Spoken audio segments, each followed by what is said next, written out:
Good morning, you guys. Morning. How's everybody doing this morning? So I'm just waking up. Yes, I slept on the couch last night because Neil's sick and Nate kicked me out of the bed, which is an everyday occurrence every night.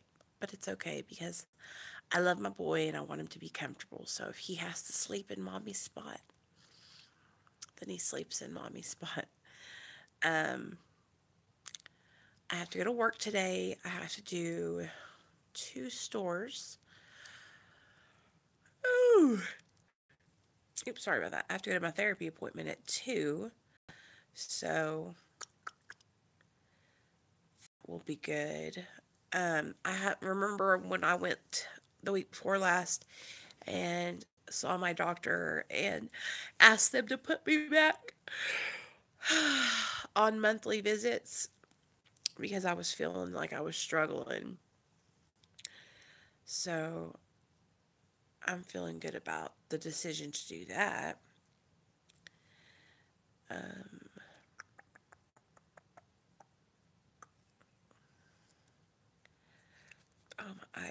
I saw that we've had a bunch of new subscribers, you guys, and I'm just like, wow, we're growing, y'all. Like our little channel's growing. I think we've got 236 people now, and I'm really excited about that. And I wanted to jump on and talk to you guys and ask you guys, like, so we're doing step 4 tonight, and I'm not gonna bail on y'all. I'll be here tonight to do step 4. But after we finish up with our step study, what would you guys like to do next? Like, is there something that I can help you guys with, um, next? If it's like, I'll tell you some of my strong suits that I think I'm good at. I think I'm really good at not forgetting my last high and how awful it was and how, like, getting my son taken away from me was the biggest wake up call I could have ever had, and for a long time I struggled with not being able to remember how bad it was, in my addiction, and I would always go back out and use because I would get a little bit of clean time and then I would go, oh, well, I feel so much better now. I can go get high again. And now it's like this time I realize how it's like I don't know how to explain it. It's like something shifted in my brain and it's like, yo, if you go out and pick up today, you're going to die. And if you don't die, something so horrible is going to happen that you're going to wish you died. And that's how I felt when my son got taken away from me. I felt like I wished I could have died, because I was so upset and I was so afraid that I would never see him again, and I was so afraid that I would never get a chance to be a good mom, and just all these horrible things were going through my mind of bad things that could have happened to him while he was in foster care. And it was really scary, and I'm sure it was even more scarier for him. And that's another thing that tore me up was worrying and worrying about how he was doing and if he was okay. So, like I can give you the way I remember and I don't forget. Well, my son's a constant reminder that I don't want to go back out and use. You know what I mean? But and I've been practicing, working with my sponsor and my therapist, and we have like really, really gotten down to thinking about why was I using, why did I use drugs while I was pregnant, why did I use drugs before that, and a lot of the time, and all of it was like it all started out, just trying to fit in high school and stuff, but then it's like I really liked it. I liked the way I liked making myself feel differently, you know what I mean? Because I never felt good inside. So I would just like, use drugs to make me feel confident and make me feel like I fit in. And then next thing you know, I'm dependent on all these drugs, medications. No, like, of course, like the doctor, he would prescribe me opiates and benzos, and of course I became mad dependent on those, and I would take them like the first week I got them. Like anything my doctor prescribed me that was allowed to be um, like abused, I would just take it so fast it'd be gone. Um, that's why I know the struggle for a lot of people when they first get on Suboxone with like overtaking their medication, because I used to be just like that. Like I've struggled with that for a long time, and it's like finally my brain is realizing that, medications are meant to help you. They're not meant to be overtaken. If I take more of my Lexapro, it's not going to make me feel better. If I take more of my Wellbutrin, it's not going to make me feel better. Like, what makes me feel better is working on my issues, like working on the inside, working on my insecurities, working on my self-esteem, and just loving myself no matter what, and like now I do esteemable acts. So that helps me, and that's called doing esteemable acts. So just like going out and getting yourself a job and earning a paycheck and being good to your family and taking care of your kids, those are things that are going to help you become stronger in your sobriety, because you're doing things right and you're doing good things, not bad things. So if you're struggling with having low self esteem and not feeling good about yourself, start doing the next right thing everywhere you go. If you're at work and say you used to slack off at work and not do a good job, start busting your ass and doing a great job. If you didn't spend time with your kids when you were using, spend a whole bunch of time with your kids now. Do whatever you can to make their lives better, and et cetera, et cetera. And once you start adding all those esteemable acts into your daily regimen, then you're going to become feeling better about yourself. I mean, it's just like, duh. If you're doing bad shit, you're going to feel like shit. If you're doing good shit, you're going to feel real good. So, but it took me a long time to realize that. So that's why I'm talking about it. But I just want to jump on and tell you guys good morning. And if you're feeling like you have low self esteem or you're feeling some type of way, like I said, will help you feel better. It's so crazy. And it's like kind of selfish, but not, because helping someone else get you out of your own head and get you out of thinking about how, woe is me, my life is so terrible. Woe is me, I'm never going to stop using. And that's not true. Like, I was talking on a thread on Facebook the other day, and one of my friend's brothers will not stop getting high. Like, he just got out of prison a couple months ago, and he showed his got out of prison photo, and he was like all, like had weight on him, looking good. And then he showed a photo of him now, and he's like so skinny and twacked out.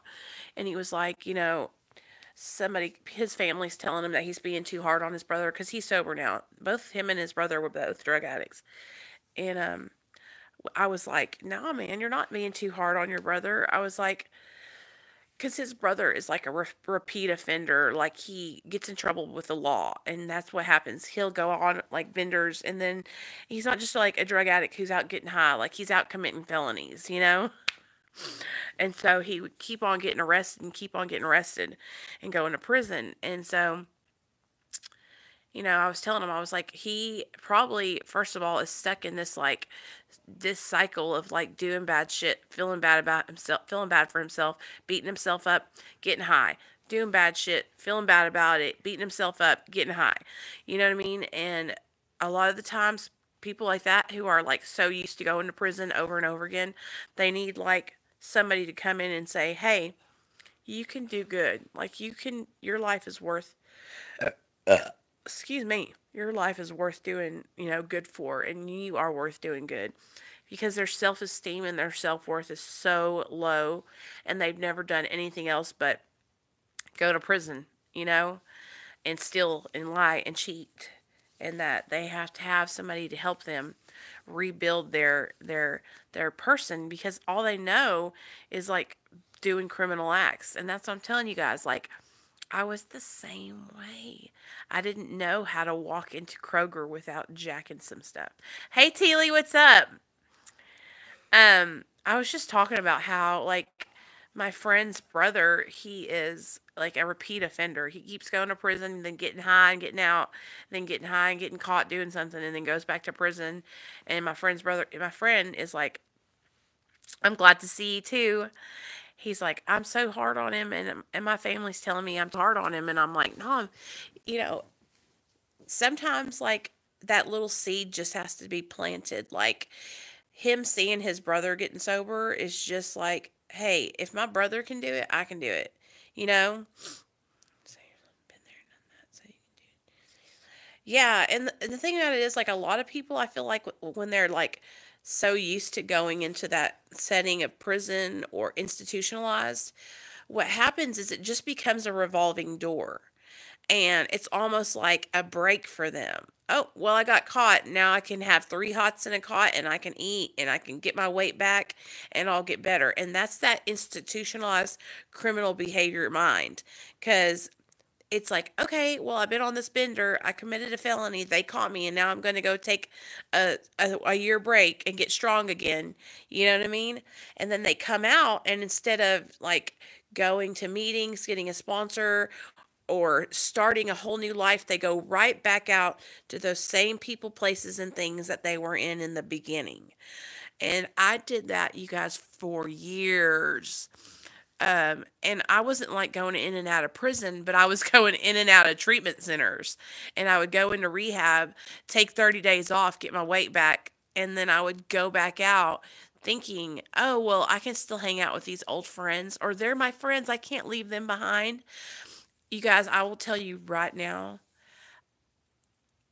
12 years of drinking and drugging, I don't talk to none of those people anymore. I haven't heard from near one of them. I'll run into some of them at the gas station or around in my town, and they go, "Oh my God, Nicole, you look so good." And I look at them and I'm like, "You don't," because they're still out there getting high. I don't want to be like that. I don't want to be living my life to get high. You know what I mean? And that's what a lot of people in my area do. Like, they get stuck in this vicious cycle of methamphetamine and heroin, and they just stay doing it.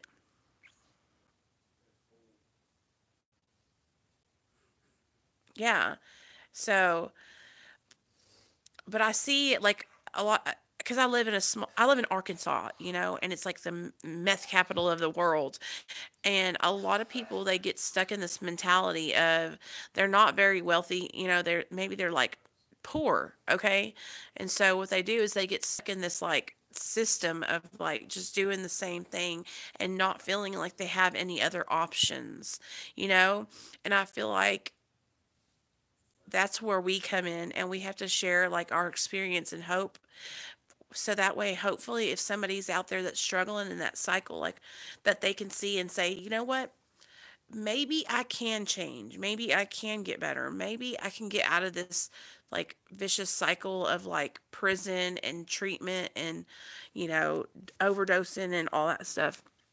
But that's what I see with like a lot of kids that I went to school with, is they're all, if they didn't go to college and get out of the town that we lived in right away, like every single one of them got hooked on drugs. And a lot of them have passed away and died. A lot of people that I went to school with have died of overdoses, and or got shot because of methamphetamine, because it's like the doggy wild wild west in the city that I came from, and they're all just running around shooting meth. Hey, Cher. I'm doing good. I'm feeling good this morning. I'm going to get ready for work here in a few minutes, and I got to go do two stores, and then I'm going to go see my doctor at 2. But, we're just talking about, like, the cycle that people get into when they're using drugs, and how it's like a never ending, like, if you can't, I remember when I couldn't pull my head out long enough to see any hope. So I just kept on doing it. Like I could not see it, you guys. Like I couldn't there was nobody around planting the seed because I wasn't hanging out with anybody that was sober.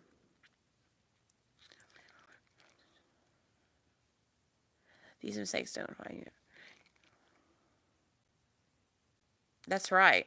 So I work for a company called Hallmark. It's a greeting card company, and I'm a merchandiser, and I go in and I do the cards at about 7 or 8 different stores.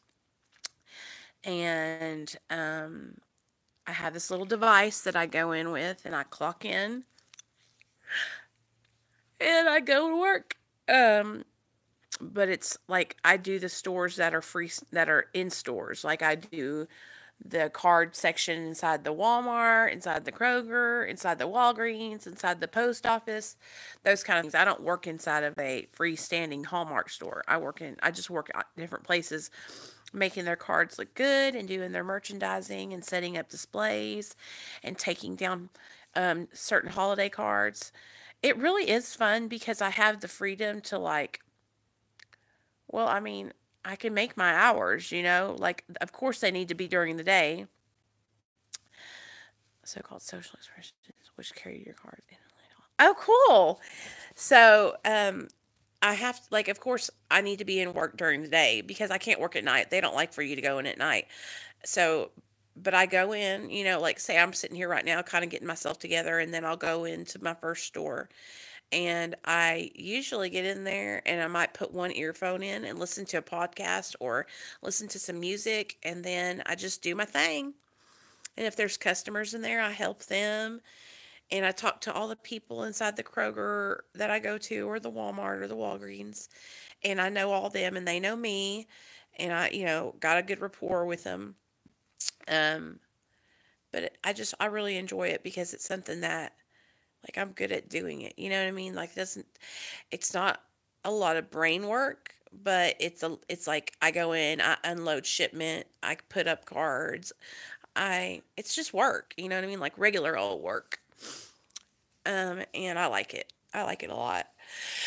And it gives me the ability to, like, if I say when Nate starts going to school and stuff, I'll be able to take him to school and get him off and get him situated, and then I can go into work. Like, I don't have to rush to be in at a set time. Like, I clock in.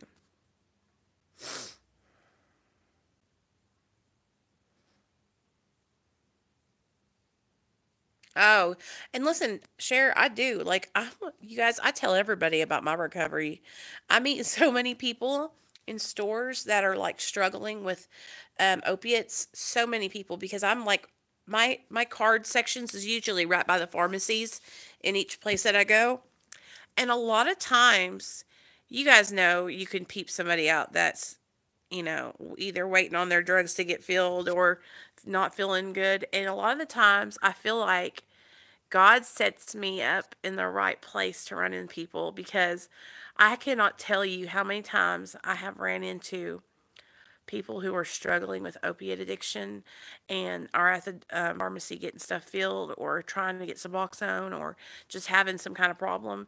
And I was there to say, hey, like, I've been where you're at and you can get out of it, and kind of like just try to plant a seed of hope, because that's the whole thing. The whole purpose of me being here on this channel and anything is to just give people hope that they can change their life and they don't have to be stuck in that. You know, oh, it helps me so much. And it also helps me to be able to be open with my recovery. Like, I don't ever want to feel like I can't be honest and open about the fact that I'm in recovery, And I used to feel afraid at my other job because they were so crazy. But anyway, I'm going to go get in the shower, you guys. I hope y'all have a good day. Can listen to what my step 4 was. And I'm not going to read all of it, but I will read some of the parts that are not too personal. But you guys know everything about me. I think I probably told y'all everything, but we'll see. We'll see how I'm feeling. I might be feeling just like telling it all. So you never know with me. I'll talk to you guys later. Bye.